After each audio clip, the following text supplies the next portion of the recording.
All right, today we're going to do cap, rotor, and plugs on our Malibu Monsoon. This is a 325. A few years later, they upped the horsepower to 335. Basically same engine, but the same engine as a Chevy. I said this before, Chevy V8. It's the same block. Firing order is the same, all that jazz. They tweaked a few things, but all the basics are the same. So plugs, you're going to want the MR43 LTS. Get AC Delco. I did a cross-reference one time. I think they're NGK, gapped them right. The engine was missing. I couldn't figure it out. Change the plugs, boom, magically it's better. So you definitely want those. You want to gap them at 45 thousandths of an inch. How do I do that? Well, there's gap tools to do it. This one, worthless for us because it's going to go up to 45. This one will go up to 45. So you slide it in where it's thinner and you rotate it around until you get to 45. This one does have these little nifty tools on the end here to grab the electrode and tweak it a little bit to make it bigger or smaller. So that's the only good thing about that one. And then your cap, if you don't have the part number on you, not looking at my video, whatever, I looked up a 91 K5 Blazer. I was doing my daughter's distributor the other day, putting her engine back together. It's the exact same cap. So I got a Blue Streak DR468. That's what they had in stock. Lifetime warranty on this baby, so that's good.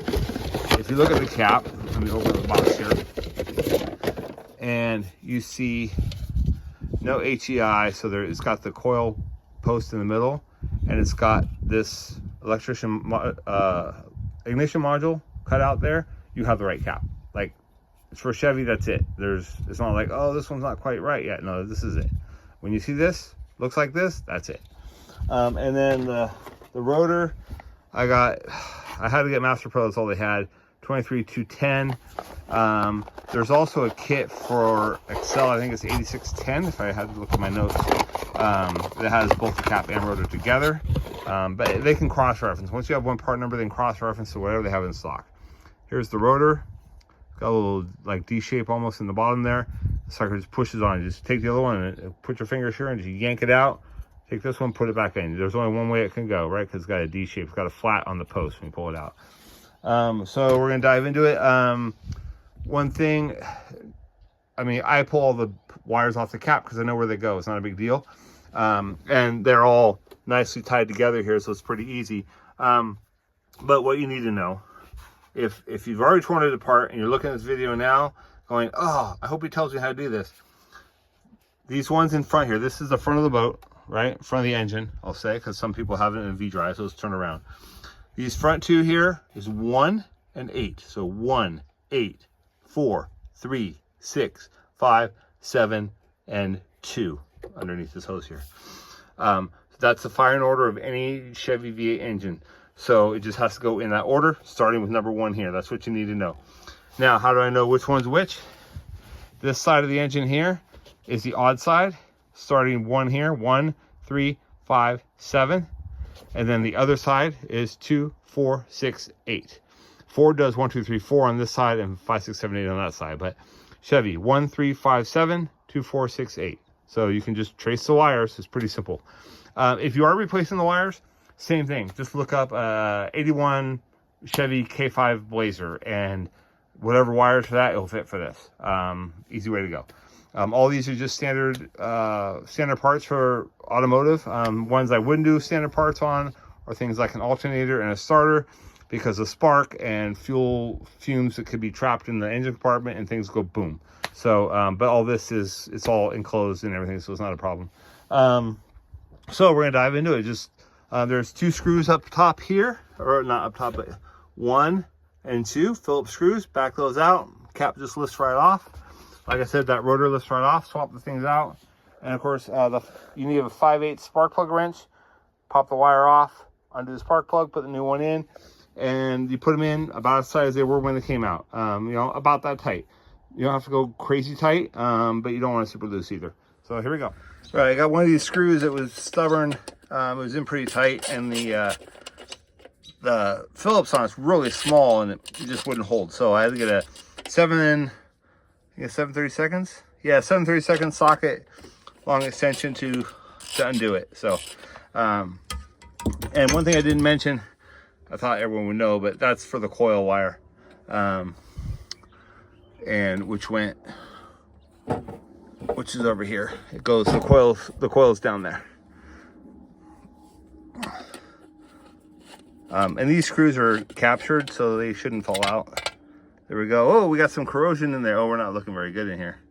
Definitely a worn cap. It's been several years. And that rotor is pretty toast as well. You see all this corrosion here? We need to get this all out of here too. So clean that out, pop the new ones on, and then throw our wires back on. All right, so actually this doesn't actually have a D. See that, that little notch in there? The notch goes into that notch there. So, like so, boom, it's on. Now we take our cap. These guys go into this groove here. Make sure you're oriented right. You don't want to be like that. You don't want to be like that. You want to be right in them, like that. Cap should sit down nicely and screw in.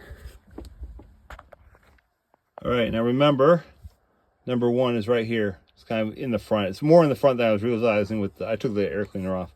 It's more in the front. So number one's right here. So if you lose orientation, here's the last two that are right over the flat part there. So one is the first one there, all right? So take my thing, and see, they're all kind of laid out for you, right? So I'm just gonna do this side.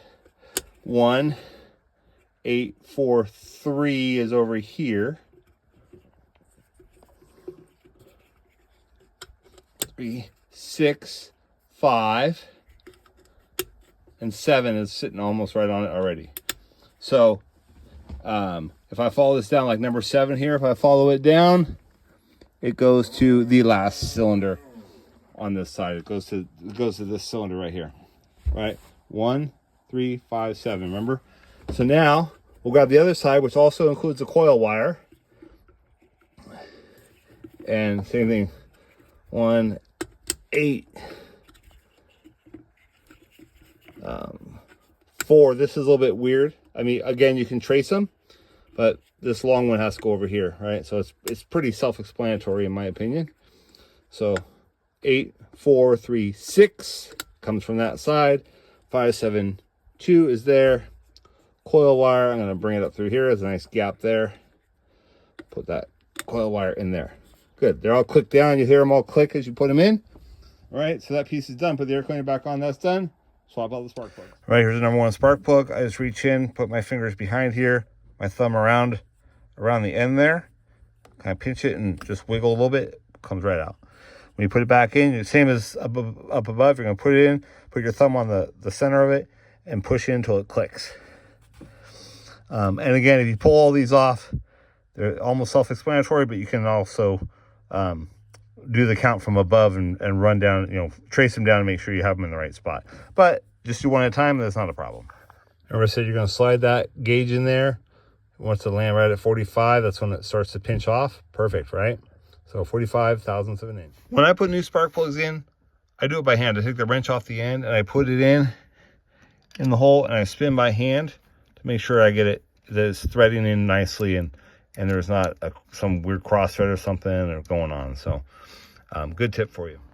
Here's old versus new spark plugs. I'm not that worried about, they actually don't look that bad. They do, but they don't. There's some black on there and stuff, but with the bad cap and rotor, I'm not surprised at all. They probably weren't getting good fires out of them and whatnot. They could also be worn out too.